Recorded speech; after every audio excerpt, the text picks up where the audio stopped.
I'm Dave Kaiser from CCX Media, proud to be joined by Acting City Manager for the City of Brooklyn Center, Reggie Edwards. Welcome, Reggie. Thanks for joining us.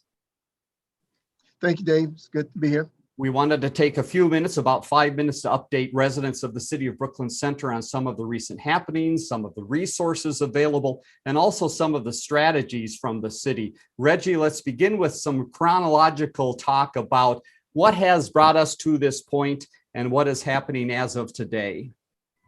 Sure. Thanks, Dave. And let me start off first and foremost from the city saying our hearts go out to the Wright family of the loss of Dante. That's been tough for the entire community, and all of our city has felt that. And it is things that have transpired afterwards have really been challenging for the city. So starting on Sunday, last Sunday, we had the incident, and that evening we had a protest upward from 1,000 to 1,200 people. And that really not only caught us off guard, but it was really an event that we did not necessarily anticipate, and we did do our best to respond. By Monday, council met. We had another night of protest in the levels of 1,000 to 1,200. First two nights where after the incident happened, it really came to the city and it really put some stress on the city and our ability to respond, and as all of our services from that point.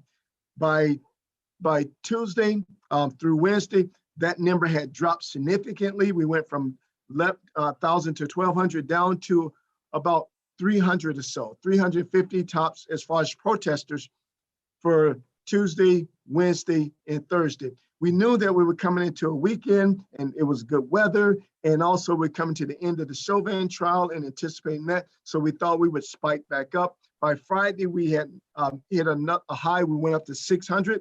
Not as high as the original Sunday, Monday, but 600 on Friday. Saturday, we anticipate a larger number, but we only had about 350 or so tops. And that's primarily due, at least our perspective is, because there are several protests going on throughout the state in other areas. So not everyone was simply focused on Brooklyn Center. And the fact that we had a larger window of time. On Saturday, people didn't have to work. They can come and participate or go and protest throughout the entire day. So the numbers were lower on that. And also what followed that was the number of arrests, number of cars being towed, things of that nature. When there's a lower number of protesters, there's less interactions, there's less conflicts and things of that nature. So we did see peaceful protests throughout. There were some times where there was some bottles thrown or beer cans or frozen cans at the officers, but that was about very few. And again, by the time we got towards Thursday, Friday, Saturday, we saw virtually none of that. And we have had no issues thus far over the last couple of days.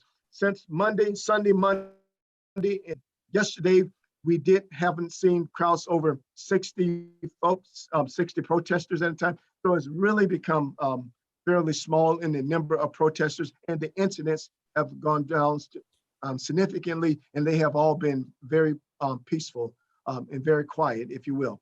We do anticipate as we go forward with the funeral of Dante tomorrow, there may be an uptick, and we don't know that, but we do have some indication that there may be protesters coming. And then so we'll be better prepared to address that. And then we think it'll taper back off as we go forward. Reggie, tell us about some of the measures then that you're working on for peaceful protests moving forward. What are some of the strategies the cities and partners are looking at?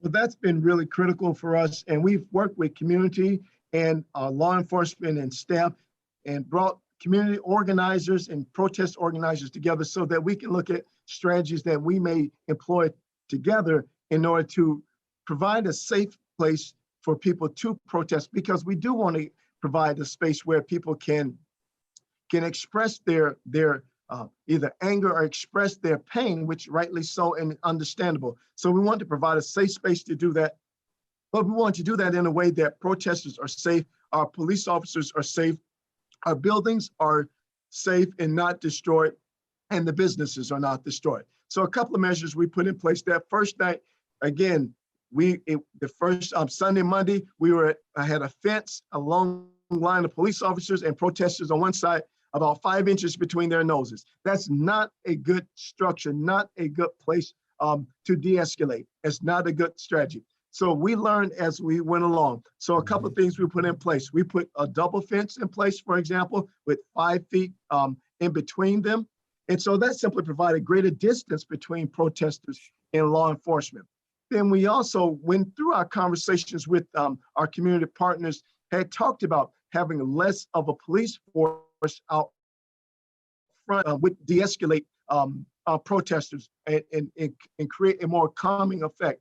So the reason why we would have more police officers when we only had one fence and there was an immediate threat or the potential to be able to breach that. But when we had the double fence, there wasn't a need for as many officers. So we were able to put half the forces back inside the building and cut the numbers in half who were out on the front line.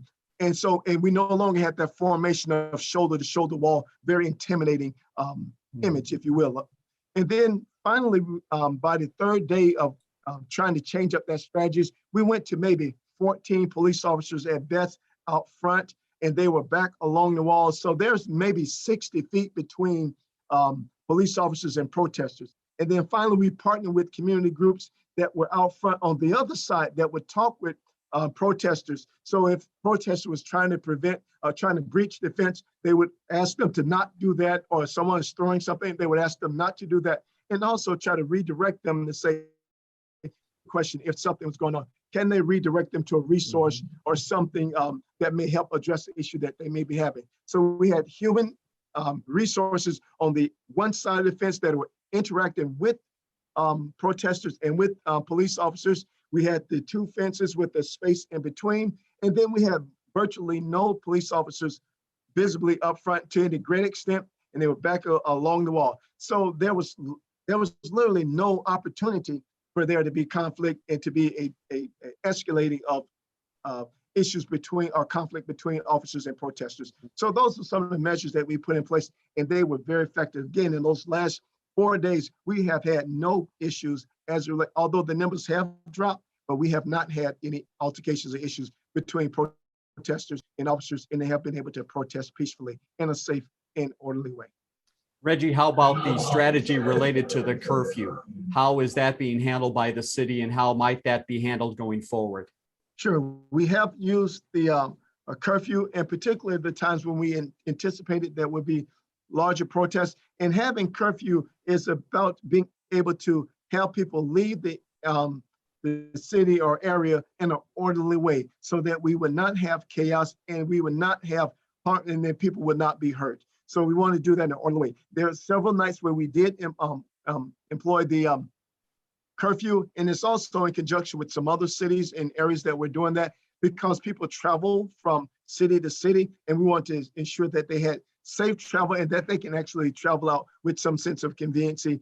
They can come, protest, raise their voice, their First Amendment, and go home safely. And so we want to provide that. So the curfews have worked and have been helpful in providing people a means of getting out of the space once they've protested, being able to leave the area and get home safely. And also what it does for us is allow us to bring some sense of quietness to our neighborhoods, because there are neighbors immediately around in areas that want to go to sleep and want to feel safe. So we did, that was also part of being able to provide a curfew to clear out the areas so that people can get some rest.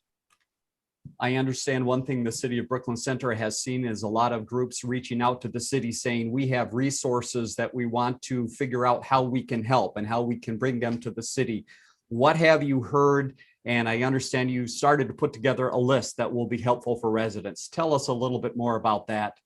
Sure. As we got started, there were a number of organizations and community folks who want to help, want to provide services or provide resources to people that were impacted, either protesters or people who were lived in the general vicinity. We relocated over 100 or so families that were immediately impacted, working with the Red Cross. We worked with community groups that provided food, that provided all types of services, whether or not that be Youth Prize or CAPI that provided basic needs and personal items. Sohan Journal provided mutual aid. Acer that provided also mutual aid and did fundraising to support small businesses. The BC Resident Safety and Mutual Aid, SEEK, provided food donations and volunteer. So not only are they providing these sources, they also are providing opportunities for people to volunteer. So if you're in the community and you want to do something or want to be able to contribute in some way, these are also places where you can go and provide these things. Again, fundraising or providing food, etc. So the Brooklyn Center Mutual Aid GoFundMe is a place where people are gathering resources in order to provide food. The school district has been done an exceptional job in providing resources and opening up the Blue Barn with the city to provide a place where people can come and get resources that are so dearly needed. The African Minnesota Women's Awareness, MWAD, providing volunteer opportunities. And so there are a plethora of places and residents who want to serve, and we try to provide a place where you can volunteer or you can fund or contribute or donate whatever you may be able to do in order to help people through these tough times. We'll also put that on our website. Our website is under construction, so but we will make a space where you can go on and go into a link and you can access how you can get involved and where you might gain resources. And the City of Brooklyn Center's Facebook page as well, a place for quite a bit of information during these times. Reggie, how about the general operation of the city? We should let residents know that behind the scenes, all of the departments, I would take it, continue to do their job on a day-to-day basis. Is that correct? Absolutely, Dave. Absolutely. So we're still, street construction happens. We're still doing licenses. We're still running the recreation services and providing opportunities. We have changed up, at least this week, latter part of last week and this week, our community center did close at 6 o'clock, but it opened bright and early as it usually does. So that's another place. Our parks are available. So all those services we're up and operating and providing the services in which residents expect from their city. So we're trying to juggle and do a couple of things, multitasking, but we're trying to get through it. I think we're doing a good job of trying to provide services for the city. And Reggie, we thank you for taking some time with us today here at CCX Media to give us an update of some of the important things in the City of Brooklyn Center. And again, as Reggie mentioned, you can go to the city's Facebook page to find out more of the city's website, and always call the city's main number as well, 763-569-3300 for more information from the City of Brooklyn Center. Acting City Manager Reggie Edwards, thank you so much for your time. We hope to talk to you again soon. Thank you, Dave. It's a pleasure.